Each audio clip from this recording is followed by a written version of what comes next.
뜨고 이제 고무단 뜨고 있어요. 한 코 고무뜨기로 뜨고 있는데 비상입니다. 메인 바늘을 3mm로 했더니 한 코 고무뜨기를 2.5mm 바늘로 진행 중이거든요.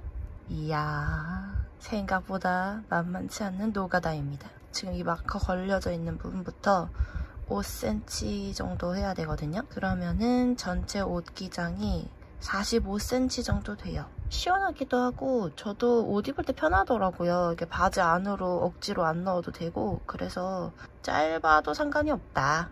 패턴이 너무 예쁘고 이거 뜨면서 플리킹을 조금 더 편한 방식으로 다시 배워가지고 너무 뿌듯합니다. 제가 플리킹을 할 때 원래는 이쪽 손가락을 좀 이렇게 움직이는 편이었어요. 어떻게 했냐면은 이렇게 했거든요. 원래는 플리킹이 엄지손가락을 움직이지 않고 다른 곳을 움직이는 이런 기법이라고 저는 배웠어요. 누구라고 말씀드리기는 어렵지만, 왜냐면은 이제 사람마다 생각이 많이 달라서. 근데 이제 제가 배웠던 그분이 되게 그래도 이름이 있으시는 분이에요. 그래서 저는 그분의 이제 가르침으로 이제 손가락을 지지대로 하고 처음에 플리킹이라는 것을 이렇게 여기는 자유롭게 움직여도 되는 그런 방법으로 배웠거든요. 그 조금 약간 손목이 전 아팠어요. 근데 아픈데도 그렇게 한 이유가 아무래도 이제 어쨌든 플리킹도 아메리칸 기법에서 더 가깝잖아요. 이 컨티넨탈보다는. 그렇다 보니까 조금 더 저한테는 모양이 예쁘게 잘 잡혔었어요. 저는 컨티넨탈이 그렇게 예쁘게 나오는 편은 아니고 정말 말 그대로 빠르게 뜨개를 하고 싶어서 하고 있었던 기법일 뿐이었었거든요. 근데 제가 그 댓글에 중간중간 가끔씩 달렸었던 게 그거는 플리킹이 아니다. 지금 하시는 방법은 플리킹이 아니다 라고 하시는 거예요. 그래서 내가 하는 방법은 이게 잘못된 방법이구나 라고 제가 생각을 했던 거예요. 그래서 이제 그 뒤로는 영상에서 플리킹이라고 하지 않고 그냥 아메리칸이라고 했었어요. 플리킹을 찾아봤을 때 아예 그냥 정석된 방법으로는 제가 또 불편하더라고요. 그렇게 이제 익숙해져 있다 보니까. 그래서 이제 그 뒤로는 좀 그렇게 했었는데, 제가 다시 이번에 찾아봤어요.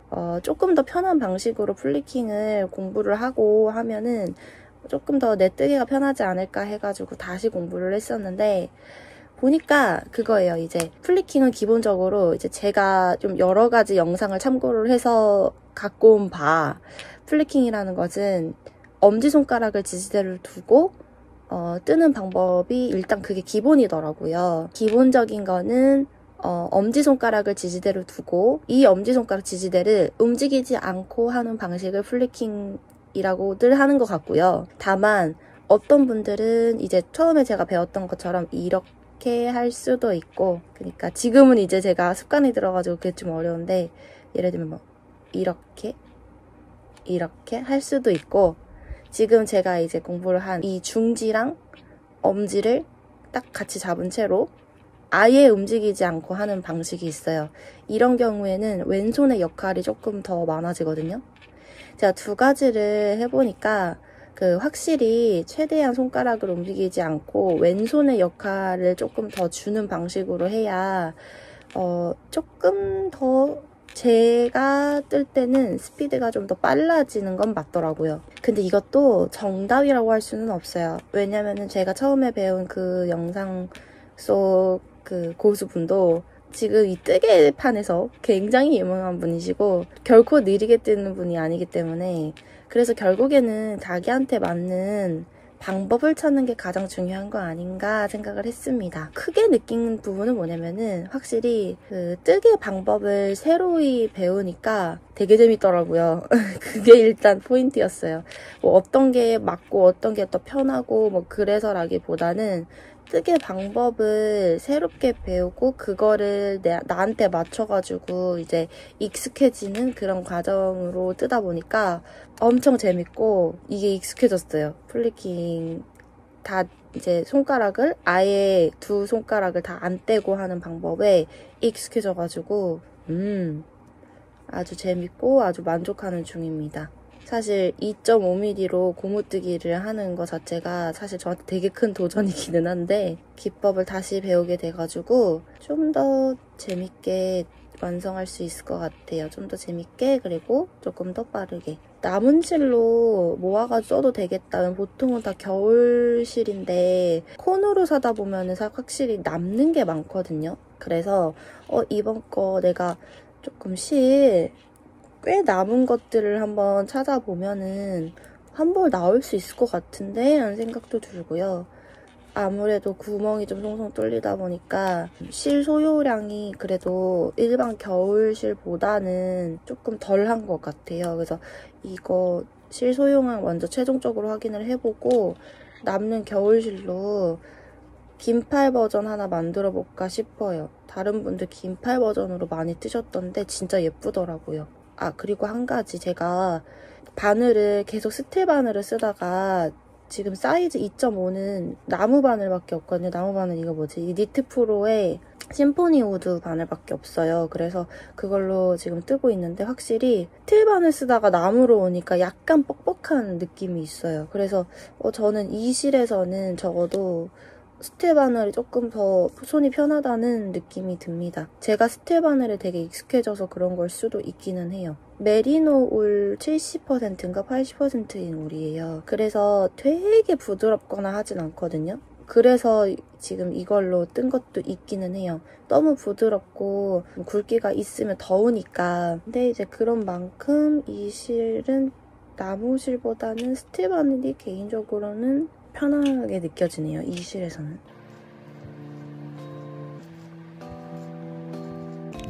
마무리를 했는데 우글거림이 생겼어요. 이건 100% 이 실의 문제입니다. 그래서 고무실을 사용하기로 했어요. 이렇게 코 안으로 넣어줬어요. 그러면 조여주면서 가지런해집니다. 전후 차이 보이시죠?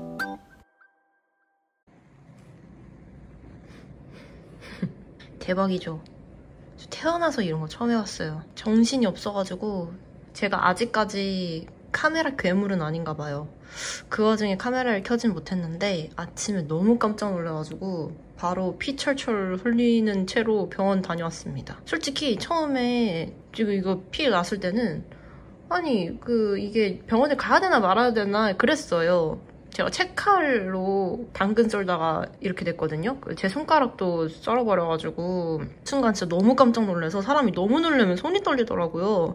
너무 놀라가지고 순간 피가 일단 제 몸에서 그렇게 많이 나오는 걸 처음 봤고, 이거를 어떻게 해야 되나, 이거 그냥 데이밴드로 끝날 일이 아닐 것 같다 싶어서 그냥 혹시 모르니까 병원에 갔는데 웬걸 꼬매야 되는 거예요. 너무 무서웠어요, 진짜. 막 심호흡하라 그러고서 진짜 제가 그렇게까지 그런 걸 무서워하는지 몰랐거든요. 저는 운이 좋게도 살이 붙은 채로 깊게 달랑거리고 있었어요. 근데 만약에 이런 경우에 살이 날아가잖아요. 그러면 그걸 찾아서 병원을 가야 된다고 합니다. 그게 없이 아물려 그러면 진짜 시간이 오래 걸리기도 하고 진짜 안 예쁘게 아물어서, 그래서 차라리 이 살을 가지고 가서 그 채로 꼬매는 게 낫다고 하더라고요. 저의 경우에도 그걸 알고 그랬던 거는 아닌데 손가락이 베이다가 이제 완전 절단이 된 건 아니어가지고 약간 손가락이 어떤 모양이었냐면은 그 호빵맨 머리 다쳐가지고 자기 머리 뜯어졌던 그런 느낌 아세요? 약간 제 손가락이 오늘 아침에 그랬어요. 근데 완전히 떨어져 나가진 않고 일부분이 좀 붙어있는? 그래서 다행히 그 채로 갔는데 그게 맞는 처치 방법이었다고 합니다. 몰라가지고 막 그 와중에도 핸드폰으로 채 썰다 베인 손 병원 이렇게 하고 있었어요. 응급실을 가야 되나 했는데 외과 가서 다행히 잘 처치를 받았습니다. 어쨌든 그래서 따봉 손가락이 됐다는 거.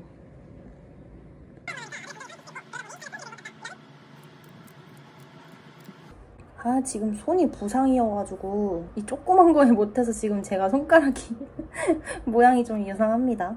오늘도 이거 드레싱 다시 하고 왔거든요. 이틀에 한 번씩 소독해야 된다 그래가지고. 근데 저는 이 손가락 지금 꼬맨 것보다 항생제 엉덩이에 주사 맞는 게 진짜 더 힘들었어요. 우와, 진짜 엉덩이 뚫리는 줄 알았어요. 항생제 주사 진짜 아파요. 정말 여러분. 채칼은 조심히. 몰랐어요. 그 책칼 쓸 때 고무장갑 끼고 써야 되는 거를 전혀 몰랐습니다.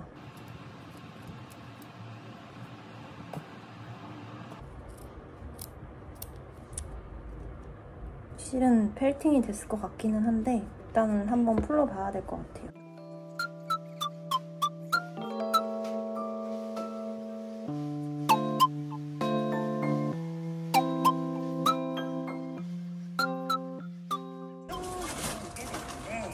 몇 년 뒤에 이 금사랑 씨와 혼인신고를 하게 돼요.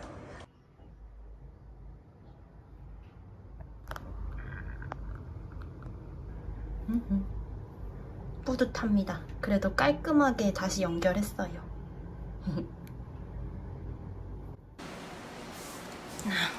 방금 손가락 드레싱을 받으러 갔다 왔습니다. 소독하고 연고 바르는데 이거를 이틀에 한 번씩 갈아줘야 된다고 하더라고요. 하필이면은 오른손 엄지손가락을 다쳐가지고 너무 까다롭습니다. 물도 안 묻히게 해야 되는데 혹시 기부스나 아니면은 저처럼 이렇게 부상을 당해가지고 씻어야 될 때 처치 곤란인 분들을 위해서 하나 추천템이 있습니다. 제가 이번에 처음으로 사봤는데 진짜 물이 하나도 안 들어가요. 이거 광고 아니고요. 그냥 제가 써보니까 와 이거는 진짜 돈이 아깝지 않다 이 생각을 했었던 제품이에요. 고무장갑도 껴보고 막 그랬단 말이죠. 예전에 동생이 기부스를 했을 때도 물 안 닿게 하는 게 진짜 제일 어려웠었던 것 같은데 제가 이번에 구입한 이거는 쿠팡에서 구입을 했고요. 딱히 이렇게 비싸지도 않은 것 같아요. 왜냐면 저는 2주 동안 치료를 받아야 되는데 2주 동안 물이 닿으면 안 되거든요. 이게 진짜 어려운 일인데 그 2주를 쾌적하게 해준다? 이 정도면 저는 살만하다고 봅니다. 딱 끼면 여기 손목에 이렇게 딱 안착이 돼가지고 물이 하나도 안 들어가요. 근데 그래서 처음에는 약 못 믿으니까 최대한 안 들어가게 하려고 노력이라도 했었는데 그냥 와 이렇게 씻어도 안 들어갑니다. 그래서 뭐 후기 보니까 물놀이 애기들 막 다쳤는데 물놀이 가야 되거나 막 이럴 때도 착용을 시킨다고 하더라고요.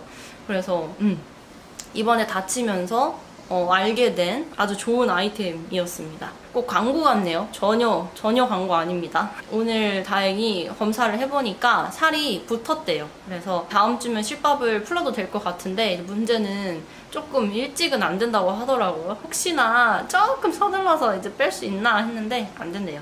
꼬맨 거니까 얄짤 없습니다. 앞에 영상에서 말씀을 안 드리고 그냥 넘어갔었는데 왜 밑단을 싹 잘 정리를 해두고 거의 다 떠놓고 왜 풀렀냐. 제가 입는 바지에서 길이가 나쁘지 않았어요. 기장이 나쁘지 않았는데 문제는 지금 팔이 지금 여기서부터 시작되잖아요. 여기서부터 여기 길이가 생각보다 짧더라고요. 그러니까 옷의 전체 길이는 저한테 괜찮은데 이 겨드랑이 부분부터 옷의 길이가 제가 본래 입는 크롭이다 하는 그 길이보다 조금 짧더라고요. 그렇다 보니까 이런 경우는 어떻게 되냐면 팔을 이렇게 올릴 때 배가 아무리 이제 이 기장이 제가 원래 입는 옷이랑 똑같다고 하더라도 혹 올라가요.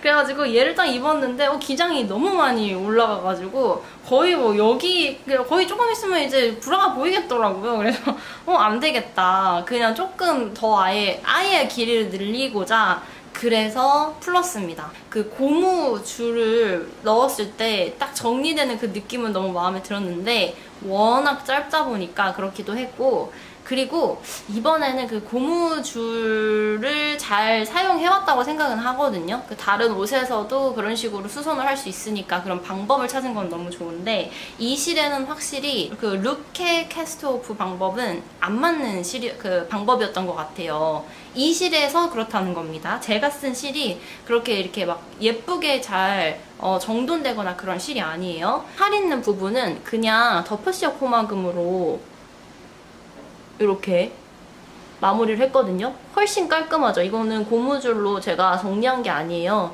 그래서 이 밑부분도 이 몸통 밑부분도 떠서 이렇게 그냥 마무리를 할까 싶습니다. 물론 신축성이 없으니까 좀 입을 때 벗을 때 답답할 수도 있기는 한데 근데 이 옷 자체가 저의 이 몸통에서 좀 꽤 여유가 있거든요. 그래서 괜찮을 것 같아요. 아무튼 저는 그래서 그러한 이유로 다시 떴던 거라는 거 여기가 다행히도 햇빛이 잘 드는 집이어가지고 유튜브로서 촬영할 때 참 좋다 하는 생각이 계속 들어요. 제 방이 살짝 어두웠거든요, 그 전에는. 거기도 햇빛 되게 잘 드는 곳인데 제 방이 좀 어두운 편이어가지고 그래서 밤에 촬영하거나 아니면 혼자 방에서 촬영을 할 때 약간의 조명에 대한 한계가 좀 있었는데 여기 신혼집이 정말 좋은 부분이 이제 다 불이 들어와요. 물론 막 새 집이고 뭐 제가 원하는 대로 꾸몄고 그래서 좋죠. 근데 그건 있어요.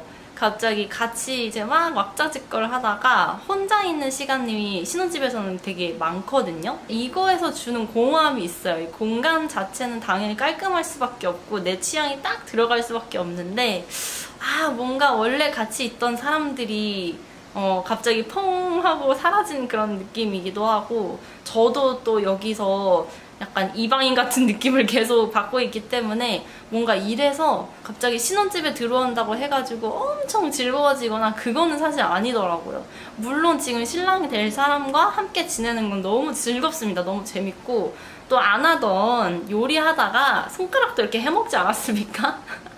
근데 이런 거는 이제 재밌는데 그 뭔가 아직까지 끼워 맞춰지지 않은 뭔가가 있어요. 공허함도 있고 그리고 이제 여기 아파트에서 또 시스템이 또 따로 있을 거 아닙니까? 그거를 하나하나 몰라가지고 막 물어봐야 되고 알아볼 때마다 사실 조금 스트레스였어요. 이런 막 무슨 지금도 모르는 시스템들이 되게 많아요. 무슨 집에 인공지능 시스템 있고 막 그러는데 저는 이게 지금 사실 많이 엄청 성가십니다.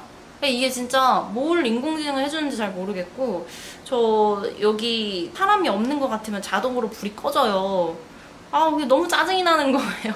너무 이게 그 불 뭐 이런 거 있잖아요. 불 안 나게 하고 뭐 전기세 아껴주고 너무 좋은데 이게 아날로그적으로 살아왔던 사람 입장에서는 이 모든 게 자동화가 되는 게 딱히 반갑지 않더라고요. 그래서 조금 스트레스를 받으면서 적응을 하긴 했습니다. 뜨개톡톡이 아마 먼저 나가서 그 이제 이야기가 벌써 담겼을 텐데 오븐 전자레인지 문제 있었던 거 딱 해결이 됐어요. 그날의 이야기를 조금 풀어드릴까요? 혹시 이전에 영상 보고 오셨던 분들이라면은 저게 뭔지 아실 수 있을 거예요. 좀 문제가 있었어서 저희 집에 전 세입자분이랑 집주인분이랑 그 다음에 현 세입자인 제가 3자 대면을 했습니다. 그리고 AS 기사님까지 오셨어요. 근데 그때 모였던 이유가 이제 이게 왜 그러냐, 왜 이게 뭔가 돌렸을 때 왜 자꾸 치직치직 거리냐, 그거에 대한 그 원인을 함께 듣고자 그래서 이제 한 자리에 모였거든요. 사실 전에 살던 세입자분은 안 오셨어도 되는 일이긴 했는데 이 책임에 대한 부분이 저한테 있을 가능성이 별로 없었기 때문에 그래서 이제 본인도 뭔가 확실히 확인하고자 오셨던 게 아닌가. 물론 좋은 말씀을 하려고 하지는 않으셨겠죠. 그래서 아무튼 이제 그날 오셨었거든요. 저도 걱정을 했던 게 혹시 내가 잘못한 부분이 없을까, 괜히 일을 키운 건 아닐까. 저도 집주인분한테 얘기를 했거든요. 괜히 내가 일을 키운 게 아닐까 또 싶다. 한번 제가 뭐 이거를 문제가 없도록 한번 고쳐볼까요? 뭐 그랬었는데 아니라고, 확실히 해야 되니까 그냥 놔두시라 하셔가지고 그날 이제 만났는데 제 입장에선 다행인 거죠. 알고 보니 이제 오븐이나 전자레인지 모드로 사용을 하셨을 때 그 보통은 저도 그렇게 하지만 음식을 덮고 기계를 사용을 하잖아요. 음식이 막 튀고 기름 같은 거 있으면 튀고 하니까 이게 오븐이나 전자레인지도 전용 고무 캡이 있나 봐요. 저 같은 경우는 랩을 씌워서 항상 돌리는 편이거든요. 집에 있었던 전자레인지도 또한. 근데 원래 쓰셨던 분이 이거를 덮지 않고 쭉 사용을 하셨던 거예요. AS 기사님 말로는 이게 위쪽에 음식물이 다 들러붙어 있는데 덮지 않고 계속해서 사용을 반복적으로 하셨던 것 같다. 그래서 스파크가 일어났고 그 스파크가 내부에 있는 어떤 장치를 태웠더라고요. 근데 그 태운 게 한두 번 사용했다고 태울 수 있는 그 모양이 아니었어요. 그래서 이미 부품이 타 있었어요. 그 문을 열었는데 그 와중에 이제 같이 이제 전에 살던 세입자분도 그 부분에 대해서는 말씀하지 못하시더라고요. 뭐 정말로 열고 사용하셨었나 봐요. 물론 우리가 뭔가 사용을 하면 당연히 튈 수 있잖아요. 저도 많이 튀고 깔끔한 편 아니어서 뭐 매일매일 닦아주지 않고 뭐 그럴 수 있잖아요. 근데 문제는 이 튀는 양이 안 덮고 있으면 얼마나 많았겠어요. 근데 그 상태로 말렸다가, 그러니까 닦지 않은 채로 말라졌다가 그 다음에 다시 쓰고, 그럼 열을 또 가해가지고 또 튀고, 또 다음에 다시 쓰고, 이게를 반복하다 보니까 늘러붙은 거예요. 위에 천장이나 이런 옆쪽에. 그래서 그게 원인이 됐던 것 같다라고 말씀을 해주셨습니다. 부품을 갈았고요. 이제는 현관문 교체만 남아 있습니다. 끝나지 않죠. 근데 이거는 사실 저랑 뭐 왈가불가할 문제가 아니어가지고 사실 저는 스트레스 받을 일이 아니에요. 거실 문짝을 아예 교체를 해야 되는 상황이거든요. 그 페인트를 다 칠해 놓으셔가지고 그래도 그렇게 마무리가 됐습니다. 그 일은요. 다 그런가요? 뭔가 결혼식이 한 달도 안 남은 상태이거든요. 이제 딱 보름이 남아가지고 안 남은 상태여가지고 이 시기에 진짜 체크할 것도 많고, 다시 이제 드레스 가봉도 남아있고 이렇다 보니까 원래 저희가 하던 일이 있을 거 아니에요. 그 일을 다 빼놓고 평일에 왔다 갔다 해야 되는 상황도 생기고 이래서 엄청 바쁘게 되더라고요. 특히나 저 신랑 된 사람도 지금 제일 바쁜 시기여가지고 막 11시에 얼굴 보고 이래서 그냥 사실 아직까지는 저 혼자 사는 느낌이에요. 요즘에 또 막 이런저런 이야기로 썰을 풀게 되는데 유튜버 입장에서는 행운이 아닐까 싶어요. 조금 힘들기는 하지만 이제는 이 팔 얼른 열심히 또 뜨고 몸까지 떠가지고 카라 빨리 시작하고 싶은데 이 옷을 최대한 빨리 완성하는 게 목표예요. 제가 조금 정리가 된 후에 이 신혼집 어떻게 꾸몄는지 찬찬히 보여드리고 싶었는데 정리가 아직 안 됐어요. 물건이 너무 많은 상태에서 이게 일이랑 준비를 다 병행을 하다 보니까 정리가 다 금방 안 되더라고요. 뭐 완벽하긴 아니지만 그래도 볼만하다 정도까지는 정리가 되면 그때 찍어서 한번 랜선 집들이 한번 해보도록 하겠습니다. 오늘 영상이 많이 풍부하지는 않은데 그리고 뭔가 재미없는 일상들밖에 없거든요. 이것저것 준비하느냐고.